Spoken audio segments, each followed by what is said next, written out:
אז אני פה לגמרי במקרה. אני בכלל נולדתי כחרדית, בני ברק, בלגן, יצאתי בשאלה לפני כמעט 5 שנים,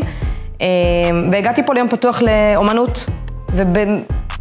ובמקרה אני שומעת מישהי אומרת, אם יש פה חבר'ה שרוצים ללמוד קולנוע, בואו למדרשה, תראו, ואני אומרת לאמא שלי, אמא, אנחנו עכשיו הולכים לראות, אנחנו עכשיו הולכים. והגעתי לפה, וזה היה ברור כשמש, שזה המקום שאני הולכת ללמוד בו, ומפה לשם אני כבר פה 3 שנים, וזה מקום ששינה לי את החיים בקטע הכי טוב שיש, למדתי פה כל כך הרבה, התבגרתי פה מאוד, עשיתי פה באמת כל כך הרבה פרויקטים ודברים שנכנסו לי ללב, וזה פשוט מקום שידע להכיל גם אותי וגם עוד כל כך הרבה אנשים עם כל כך הרבה סיפורים שמכל דבר לומדים ומכל דבר מצליחים ליצור סיפורים ודברים וכאילו אווירה של למידה ומקצועיות וזה דברים שאני לא חושבת שהיה אפשר לקבל בשום מקום אחר, זה פשוט קסם של מקום.